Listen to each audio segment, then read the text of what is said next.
Hello green shoppers! Welcome once again to my channel. This is Sir Job and welcome to Sir Job TV.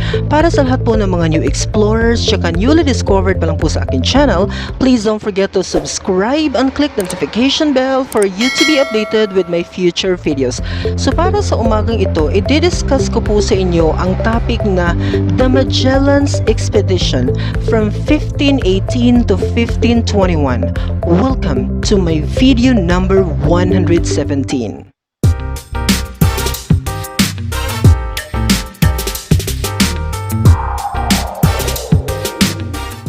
Good morning once again, Golden Shoppers. Today is May 5, 2021 and today is Wednesday.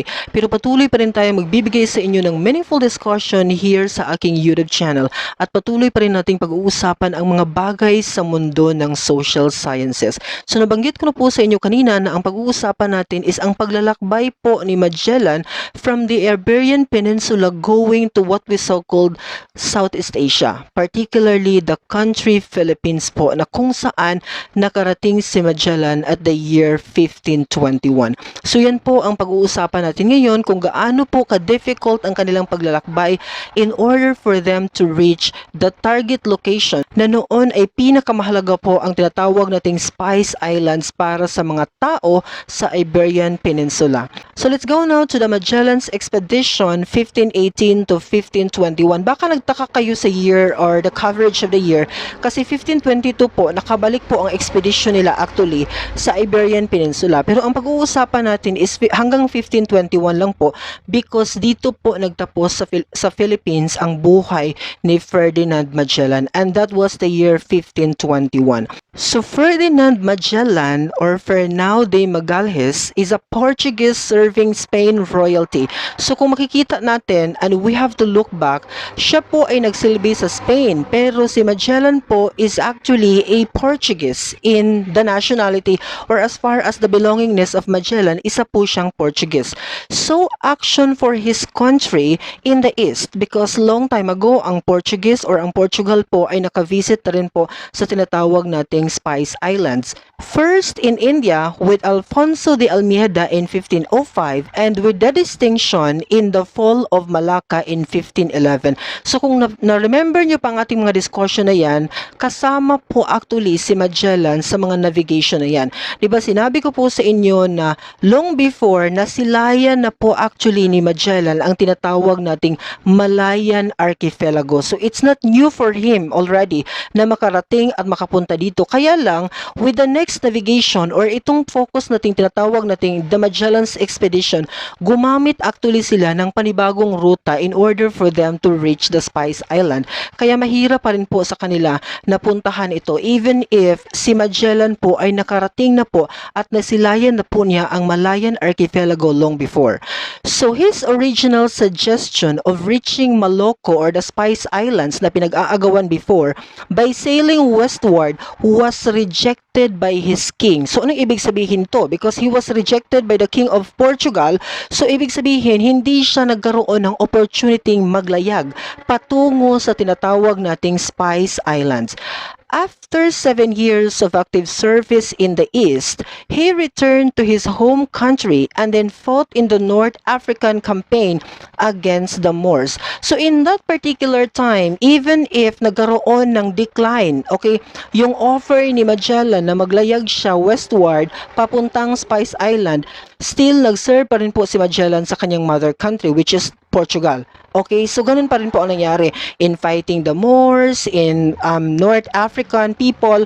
So ganun pa rin po. Parang there's a loyalty pa rin po ni Magellan sa kanyang mother country even if nagkaroon ng decline yung kanyang offer to the King of Portugal in the manner. So ganun po ang nangyari. It was Roy Faliero, okay, a brilliant cosmographer who egged him to serve Spain as he was then not in good graces of Lisbon court. So because of Roy Falero na kung saan isa itong magaling na cosmographer, ito yung nag-push kay Magellan, okay, na pumunta sa King of Spain at mag-serve doon para marating niya po ang tinatawag nating Spice Island. So ganun po ang nangyari. So instead of serving King of Portugal, ngayon nag-serve siya sa King of Spain because again and again it was a declined proposal coming from Magellan to the King of Portugal. Kaya nga nakalagay dito, not in good graces of Lisbon Court kasi ang Lisbon po is the capital of Portugal. So hindi naging maganda ang desisyon ng mga Portuguese to the offer, okay, of or to the proposal of Ferdinand Magellan na pumunta sa Spice Island na yan. So in 1518, he convinced Charles V that he could find a shorter way to the Malacca by sailing westward via Americas. Kasi kung mapapansin nyo sa mapa nung pinag-uusapan natin before, pupunta sila actually sa tip of South Africa and then dadaan sila actually sa Indian Ocean. Okay, yan ang tatahakin nila papuntang Southeast Asia. Pero si Magellan, as to the proposal, iba ang kanyang dadaanan kasi pupunta siya sa Latin America, yung tinatawag nating New World or the Mundus Novus that was discovered to us by Christopher Columbus. Doon actually siya dadaan. So makikita nyo later sa mapa dyan sa inyong screen kung papaano niya ngayon tinawid ang Pacific Ocean papuntang Southeast Asia. As part of a reconnaissance voyage in 1511 to 1512, this is actually the fall of Malacca or the Spice Island na tinatawag natin. Magellan has visited the Spice Island. Okay, ganun po. So meaning to say, meron na po talaga siyang idea as I discussed to you a while ago. Magellan received royal instruction to sail directly to the Malacca and to bring back a cargo of the priceless spices. So ganun po ang sabi ng King of Spain na kung saan, sige maglayag ka, going to the route that you think it's the easiest way to get into the Spice Island. And after that one, get all the spices and bring back to the Iberian Peninsula. Yan po ang sabi ng King of Spain to Ferdinand Magellan. So that is why malaki pong pressure po ito on the part of Magellan, especially that for the first time, he is going to travel in a unknown land and a new route as well. Kaiba po ito sa mga rutang pinagdadaanan ng ating mga previous navigators. Thus, began the greatest of all epics of human discovery. When he sailed from Sanlúcar, Spain in 1519, on board 5 very antiquated ships with a crew of 270 men. Skirting unknown and uncharted lands, he sailed around the southern tip of South America, across the vast Pacific Ocean after 98 days of sailing northwestward.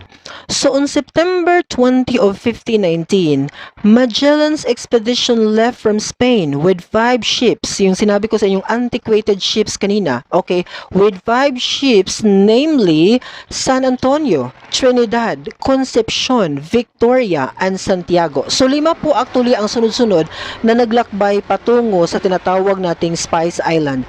After much hardship and hunger during 2 months of difficult sailing, Magellan expedition reached what is now called Pernambuco, Brazil.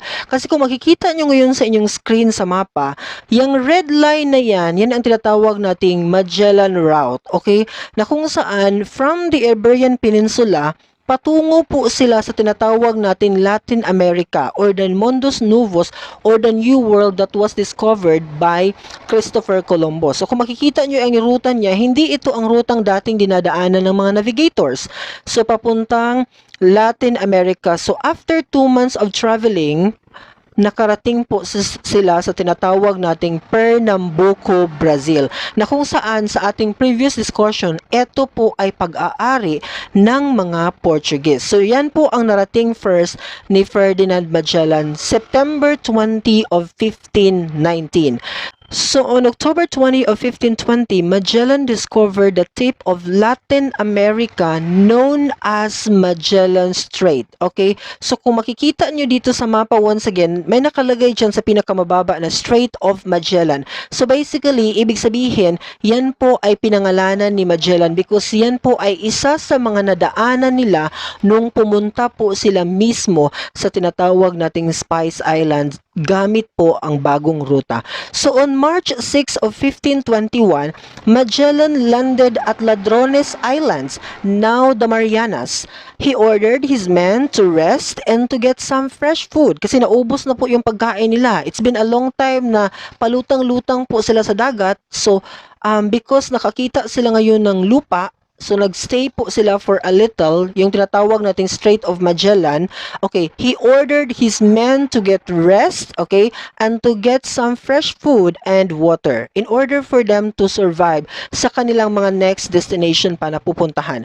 Some of the natives stole one of his boats. So in anger, Magellan named the islands as Islas Diladrones, or Islands of Thieves. Because when they stayed there, in order for them to get food, to relax, and to get fresh water, ang nangyari po, instead na makakuha po sila ng mga pagkain, nanakawan pa po sila ng isang bangka. So meaning to say, yung 5 ships na yon, 4 na lang po ang natira right after they cross the what we so-called Strait of Magellan in our present map right now. So on March 17 of 1521, Magellan landed of what is now Samar. By the way, it was a long debate kung saan nga ba nagkaroon ng first mass, kung saan nga ba nagland si Magellan for the first time. But it was already justified, okay, by the Historical Commission na nasa Samar po talaga or nasa Limasawa po talaga siya na nabuo ang first mass na yan. So, ibig sabihin, we have to concede with the idea that Magellan landed of what is now Samar. So, meaning sa Visayas po talaga siya nagland first.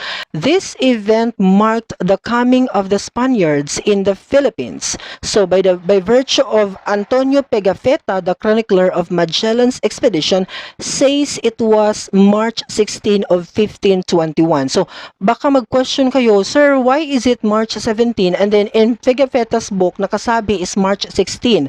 So we have to justify also kasi nung time na yun hindi pa naman modernized. So ang si Pigafetta, kung ano ang date of today, yun din ang isinulat niya sa kanyang diary kasi ito po yung writer ni Magellan while they are traveling. But he did not know that after crossing the international date line, coming from the Americas, another day must be added. So kung na-encounter nyo ang lesson ng time zone, actually, ito po yung tinatawag nating international date line. That when you cross the Americas, of course, you have to add 1 day. Okay, so that is why instead of saying and letting the world know na dumating sila dito March 16, we have to justify na March 17 po talaga of 1521, exact to the point nang makatapak po sila dito mismo sa bansang Pilipinas. So actually, the correct date is March 17, not March 16 as Pigafetta states in his book. Magellan finally reached the Philippines on March 17, 1521. Don't forget the date kasi yan po ang pinakaunang nakarating sila dito sa bansang Pilipinas. So tracing back the date, March 17 of 1521, nakarating na po ang tropa ni Magellan dito sa ating bansa. So, to give you a short background kung papaano nagkaroon ng ending yung life ni Magellan dito sa Pilipinas. Actually, nangyari po ito sa Mactan mismo. Because in Mactan, he was defeated and killed in a battle in April 1521 as a consequence of his intervention in a dispute between Lapu-Lapu and Zula, chieftains of Mactan. Nagkaroon kasi ng conflict, okay, si Lapu-Lapu at saka si Zula nung time na yon. And because it is normal for the Spaniards na mga hambog talaga sila, napakataas ang tingin sa sarili, given na meron siyang 270 men with him, yung si Magellan talking about, and with all the armors, with all the lahat ng kagamitan talaga ng pandigma. Ready po ang grupo ni Magellan. So that is why nang himasok siya ngayon sa away na actually it was between Lapu-Lapu and Zula. Hindi kasi alam ni Magellan na bago pa man sila dumating dito sa Pilipinas, meron na pong develop na grupo. Specifically the troop of Lapu-Lapu in Mactan. Hindi niya kasi parang he underestimated the capacity of this particular Filipinos. Hindi pa naman tayo tinawag na Filipinos before, but he underestimated the capacity of this group na makipagdigma. Kasi para sa kanya, these people were primitive. Wala pa silang kaalaman on how to fight. a war, a certain war for example. So that is why immediately nag-announce po itong si Magellan that sa ganitong araw at sa ganitong oras sasalakayin po namin ang grupo ni Lapu-Lapu sa Mactan. So hindi niya alam na si Lapu-Lapu ay super knowledgeable sa place, of course, kasi siya po ang matagal po siyang nagstay sa Mactan, the place wherein nagkaroon ng war itong grupo ni Magellan at saka ni Lapu-Lapu. So before pa man siya dumating sa place para makipagdigma, nakahanda na po ang tropa ni Lapu-Lapu. So that is why doon po talaga nagtapos ang buhay ni Ferdinand Magellan sa Mactan, Cebu. So because of that particular incident, natapos po ang buhay ni Ferdinand Magellan sa ganyang away na yan. Because as I said to you, as I recall to you, it was underestimated from the group of Magellan. So hindi po sila nakapaghanda na ganito po pala ka powerful na makipagdigma ang grupo ng mga taong ito sa Mactan, Cebu. So basically, hindi po sila Lapu-Lapu ang pumatay kay Magellan, and we have to recognize on that. It was actually the troop of Lapu-Lapu na pumatay po sa existence ni Ferdinand Magellan. Actually, pinagtulungan po talaga nila na mapatay si Ferdinand Magellan. So this is how we are going to recognize the bravery of Lapu-Lapu in Mactan before. Because can you imagine, at that primitive years of our country, nasugpo at napatay po nila ang pinaka-leader ng grupo na kung saan supposedly magsisimulang sakupin ang bansang Pilipinas at the time. Hindi alam ni Lapu-Lapu at the time na si Magellan pala ang leader ng trupang iyon. But basically, may nagawa siyang pinakamalaking bagay, which is to kill the leader of that particular expedition. So, meaning to say, hindi na po nakabalik si Magellan sa kanyang mismong mother country because nagtapos po ang kanyang buhay dito mismo sa Pilipinas. That was immediately happened April of 1521. So March po silang nakarating dito. The next month, nagtapos po ang buhay ni Ferdinand Magellan. So only one ship, in fact, the smallest of them, the Victoria, completed the voyage back to Spain in 1522, arriving in Seville led by Juan Sebastian Delcano. In other versions sa mga sa internet, you can search also Elcano, but in the book Delcano, but same lang po ang kanyang pagkatawag niyan, Juan Sebastian Delcano. So meaning to say, nung namatay si Magellan in the Philippines, ang nag-lead po sa kanilang voyage going back to the Iberian Peninsula ay si Juan Sebastian Delcano na po.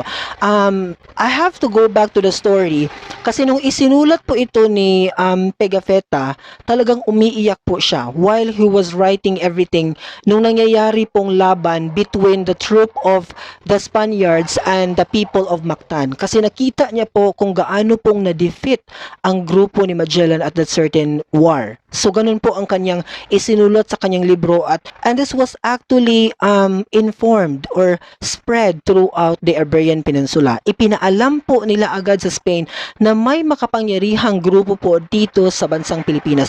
At least nagkaroon sila ng awareness na hindi lang po basta-basta ang mga Filipinos during those times, okay? But meron kasing nakabalik sa Iberian Peninsula. That is why na-transfer pa rin yung information kung ano yung mga observations nila here in our country. Once again, it was led by Juan Sebastian Delcano going back to the Iberian Peninsula. A mere 18 Europeans and 4 Malays survived. Again, iyan lang po ang nakabalik ha. 18 Europeans and 4 Malays survived, thus leaving 170 of them the original expedition lost on the way. Other survivors were retrieved later by subsequent expeditions. Kasi malalaman po natin right after this one na may mga iba't ibang expedition po from Iberian Peninsula, specifically from the country Spain. Nagpadala po sila ng iba't ibang expedition right after the Magellan's expedition. So bigyan ko kayo ng a little background kung ano nga ba ang nangyaring mga difficulties that they encountered while they are traveling. So bumalik tayo ng konti doon sa kanilang struggle in the middle of the unknown ocean or the vast ocean. The expedition was a test of human endurance because if you are not physically fit, overeat and you are not healthy enough, you cannot survive, okay? Food was the most serious and perennial problem. Kulang po sila sa kanilang pagkain and supply. So kung hindi po sila gumawa ng an alternative strategy in order for them to survive, hindi po talaga nila mararating ang Southeast Asia and even to go back to their motherland, which is the Spain. As by time they were in the immense Pacific, Magellan's men were compelled to eat worm-infested powdery biscuits soiled by rats, sawdust, and sea-soaked litter. So ganito po, meaning to say, kung ating iintindihin masyado yung mga sirang pagkain, yung mga inano ng daga, kinain na ng daga, makikipag-agawan ka pa sa mga pagkain kinain na ng daga. Okay?